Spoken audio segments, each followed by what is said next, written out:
भोलेनाथ कैलाश से चले कन्हैया के बाल स्वरूप का दर्शन करने के लिए। आते आते आते गोकुल में प्रविष्ट हुए। नंद भवन के सामने आवाज लगाई, ए मैया, अरे ओ मैया। मैया ने सखी से कहा, सखी देख कोई बाहर आवाज लगा रहा है। सखी बाहर आई। भोलेनाथ के विकराल स्वरूप को देख करके सखी डर गई। ए बाबा बोल, तू क्या चाहता है? भोलेनाथ ने कहा, क्या तू कन्हैया की मैया है? बोले नहीं नहीं बाबा, मैं तो उनकी सखी हूँ। अच्छा तो एक काम कर, जा अंदर और कन्हैया की मैया को भेज। सखी ने कहा, बाबा जो भी तेरी कामना है मैं पूरी कर दूंगी, तू मुझसे मांग ले और तू मैया को मत बुला, मैया बिजी है, अभी छोटा सा लाला है उसकी सेवा कर रही है। भोलेनाथ ने कहा, मुझे तो काम मैया से ही है। ए बाबा मैं तुझे वस्त्र आभूषण अन्न द्रव्य तू जो चाहेगा मैं तेरे सारे मनोरथ पूरा कर दूंगी। मैं जानती हूँ तू भी कुछ याचना करने आया है, क्योंकि 80 साल में मैया के लाला हुआ है और तू भी कुछ मांगने आया है, मैं दे दूंगी तुझे। भोलेनाथ ने कहा, मैं गले की तू सांप देख रही है ना, तू मेरा मनोरथ पूरा कर दे उससे पहले ये तेरा मनोरथ पूरा कर देंगे। इसलिए अपना कल्याण चाहती तो अंदर जा और मैया को बाहर भेज। सखी गई और कहा, मैया अरे वो बड़ा विचित्र साधु है, मोते तो बात ही नहीं कर रहा है और तुझे बुला रहा है, तो जा बाहर। यशोदा मैया आई। 10 कदम पहले यशोदा मैया रुक गई। बोल बाबा कैसे आया?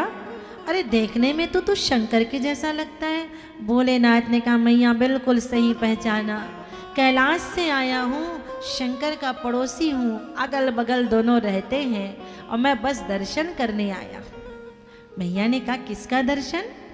तो भोलेनाथ ने कहा, मैया मैंने सुना है तूने इस वृद्धावस्था में बड़ी सुंदर मोटी मोटी आँखों वाले नीलमणि लाल को जन्म दिया है, तो बस एक झलक दर्शन करने इतनी दूर से आया।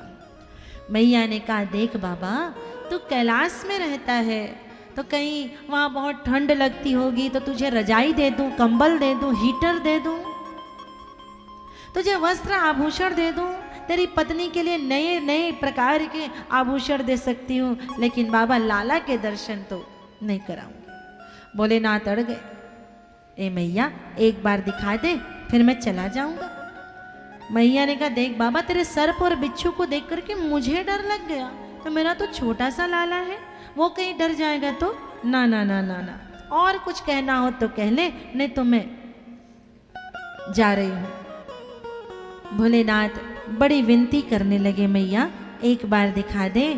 तो मैया कहने लगी, अच्छा बाबा राम राम, मैं अंदर जा रही हूँ, कुछ मांगना हो तो सखी से कह देना।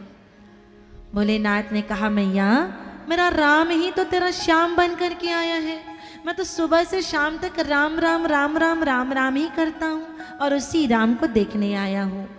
भोलेनाथ अड़ गए।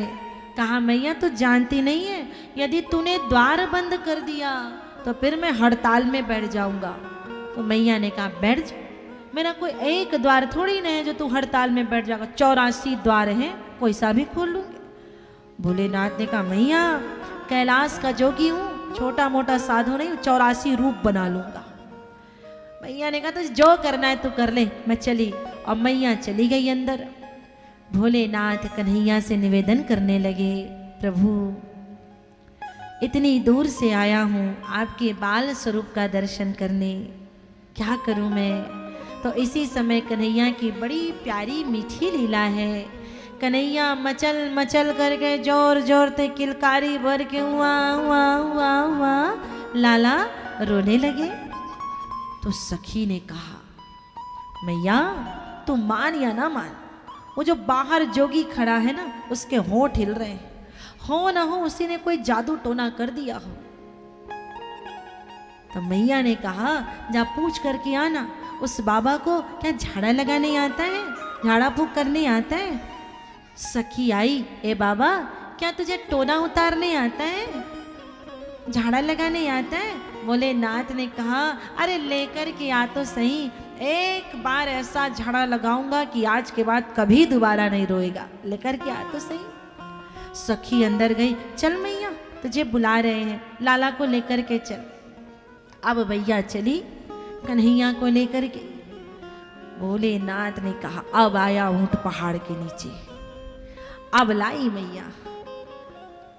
और उसके बाद मैया ने कहा ए बाबा दूर ते झाड़ा लगाइयो, पास मत आना, तेरे ये सर्प बिच्छू देख रहा है और मेरा कोमल सा लाला, दूर से झाड़ा लगाना, नजदीक मत आना। भोलेनाथ ने कहा डोकरी ने परेशान बहुत किया है, मैं भी छोड़ूंगा नहीं। हाथ में देगी मैया तो झाड़ा लगाऊंगा, नहीं तो मैं चला। मैया अड़ गई दूर से और बाबा अड़ गए हाथ में दे दे, और कन्हैया जोर जोर से और रोने लगे। तो सखी ने कहा ए मैया दे देना एक बार हाथ में, अरे साधु है जोगी है, एक बार हाथ में दे दे, कुछ नहीं होगा, विश्वास मान। तो फिर मैया ने सखी के कहने पर कन्हैया को उठाया, विश्वम्भर को उठाया और विश्वनाथ के हाथ में दे दिया। हरि को उठाया और हर के हाथ में दे दिया। कृष्ण को उठाया और भोलेनाथ के हाथ में दे दिया। और जैसे ही विश्वम्भर और विश्वनाथ मिले हैं तो वही तो परमात्मा मचल मचल करके मुस्कुराने लगे और भोलेनाथ की आंखों से आंसू बहने लगे। आहा प्रभु कितना सताया। इसी समय भोलेनाथ ने देखा पीछे में यशोदा मैया के पीछे अनेक देवांगनाएं खड़ी हैं, रमा है, ब्रह्माणी है, इंद्राणी है और सारी देवियां खड़ी हुई हैं, सारी अप्सराएं हैं और सारी व्रज की गोपियां हैं और सबके सब नंदोत्सव में भाग लेकर के खूब धूमधाम से आनंद से उत्सव मना रही है, नंदोत्सव का आनंद मना रही। ब्रज में नंदोत्सव भैया आज तक चल रहा है। ब्रज में नंदोत्सव आज तक चल रहा, अभी तक चल रहा है।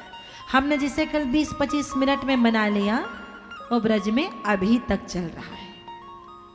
तो सारी देवांगनाएं नृत्य कर रही हैं। तो फिर उनके नाचने के कारण, उनके नृत्य करने के कारण उनके पैरों के धूल उड़ उड़ करके किसी के सिर पे, किसी के बाल में, किसी के आँख में, किसी के हाथ में वो धूल लगते जा रहे हैं। सारा व्रज नृत्य कर रहा है क्योंकि अनाथों का नाथ कृष्ण लाल आए हैं।